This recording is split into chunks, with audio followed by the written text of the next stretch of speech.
There are countless stories that I could tell about Granddad and Grandma, but the one that I remember most of Granddad was last summer.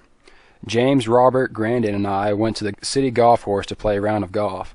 James was the first one up and hit a shot down the right side. Then Robert had to take two shots to get his to where he wanted it. I was up next and hit one left down a cart path.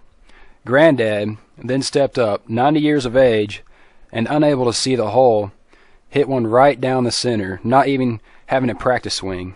Afterwards, he asked, "Where did that one go?" No matter what I'm doing, from chopping wood to mowing the grass, Granddad will always come out and try to help. But on Granddad's shoulder is Grandma telling him not to overexert himself.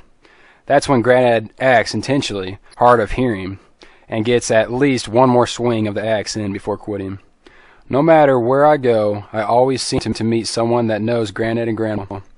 I hear others tell me how great of people they are, and how lucky I am to have them as family. I always hear how people see their Christian values. I have obtained kindness, forgiveness, caring, and the value of helping others more than myself from Granddad and Grandma. They always have their doors and ears open to listen and help anyone that needs it. Those values have really impacted my life and will always help me to strive to be the same way. I really love how they care for others. They are always supportive of family, and always were there when I had a football game or other sports that I played in school. When others have events, you can always count on them to be sitting on the front row cheering you on. I am thankful for all the great, healthy food Grandma serves, and they always have enough for everyone no matter how many people show up at their doorstep.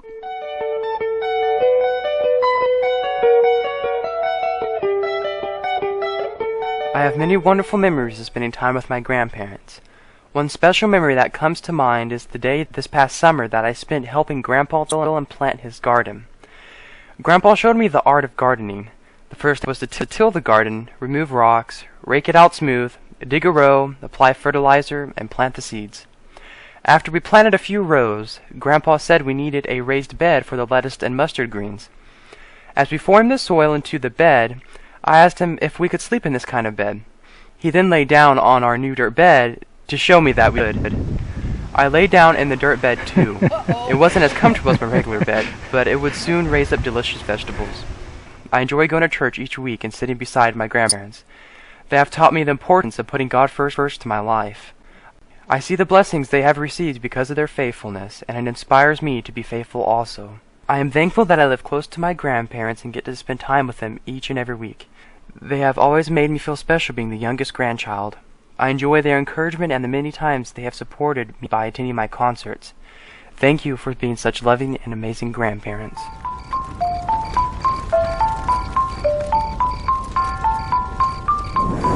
Well, my memory of them was growing up. Before I knew it, I had a sister, and then before I knew it, I had another brother, or a brother, and then before I knew it, I had another sister, and then it went blip, blip, blip, and I had three brothers.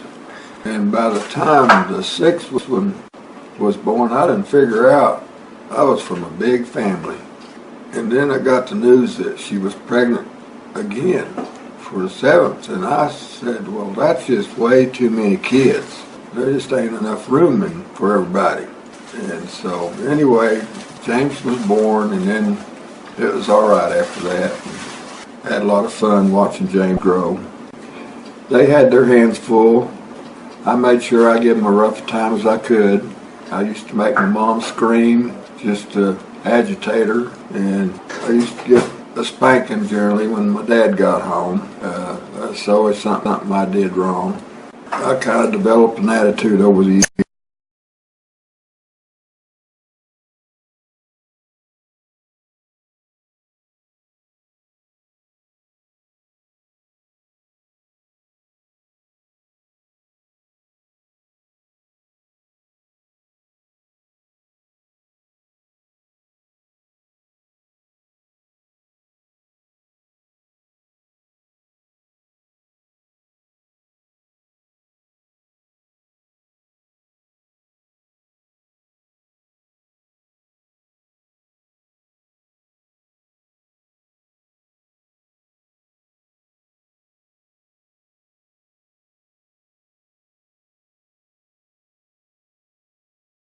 but I don't know it.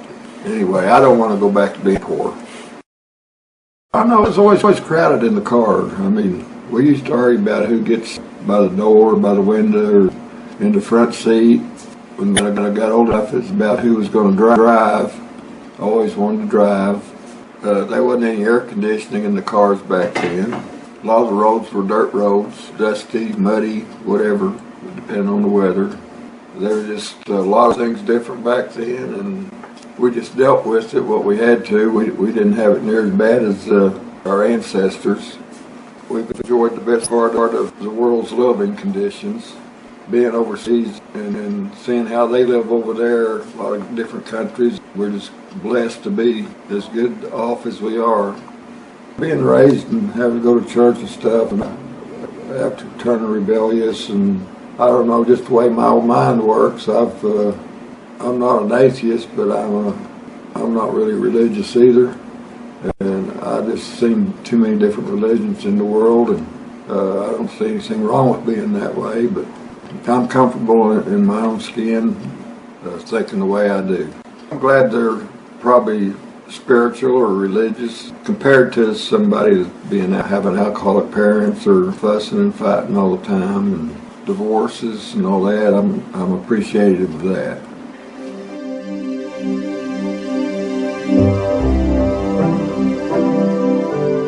My biggest and best blessing God has given me is to still have my parents as part of my life at age 65. I can't imagine life without you two. I can still go home and you are there to receive me and welcome me back again. What a blessing. As a result of your 70 years of faithful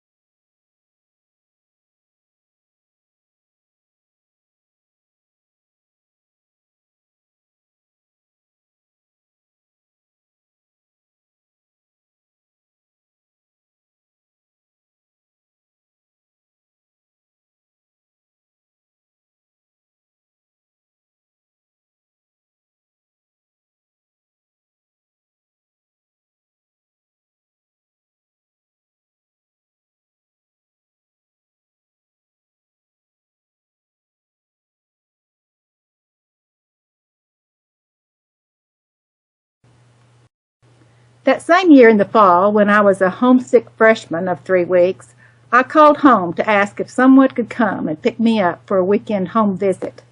You granted my wish by driving the whole family to Arkadelphia twice, once to pick me up and again to take me back. Thanks, Mom and Dad. Another memory of that freshman year was on my 19th birthday. I received 2 dresses in the mail that you, Mom, had made especially for me.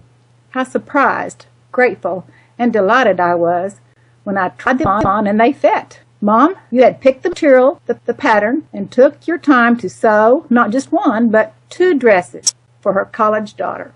I was so proud. Thanks, Mom. This story from my teenage years is just one of hundreds of examples of how you both have sensed my needs and did your best to fulfill them, always showing love and concern. To know you, Mom and Dad, is to know that you both have a strong Christian faith. You have always demonstrated your faith in how you have lived your life. The verses from Galatians 5:22 and 23 sum up what you have passed on to me to try to implement in my life. But the fruit of the Spirit is love, joy, peace, patience, kindness, goodness, faithfulness, gentleness, and self-control. Against such things there is no law. Thanks, Mom and Dad. To sum it all up, I am grateful for your love. I am thankful for the unconditional love that you have given each other for 70-plus years. I have always known that you two had a special love for each other. You can tell by the way you look when you are together, peaceful and content. Because of this unconditional love for each other, you have been able to show this kind of love to me and my family and others in your life. For this, I am grateful. And the world is a much better place because of the way you have lived your life. Thanks, Mom and Dad, for your wonderful example.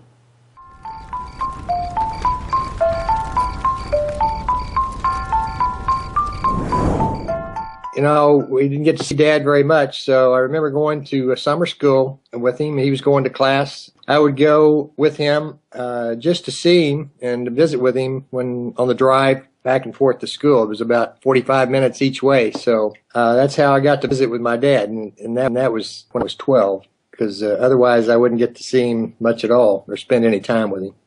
And I remember another time we were all getting ready to go to Rolla, Missouri. Dad was going for an interview for a teaching job there, and they wanted to check his family out. So here we had 7 kids. We were all trying to get in the car, and some of us would get in. Some of us were kind of slower than others. And anyway, he tried for about 20, 30 minutes to get us all together in the car to leave, to go on about a 5-hour car ride. And he was having so much trouble with us that all of a sudden he just threw his hands up. He says, "Okay, we're not going." And we all cheered. We all got out of the car and took off. So that was a couple of memories that I have. As far as spiritual values that I've obtained during my upbringing, I also combined that with things that I appreciate and love about Mom and Dad.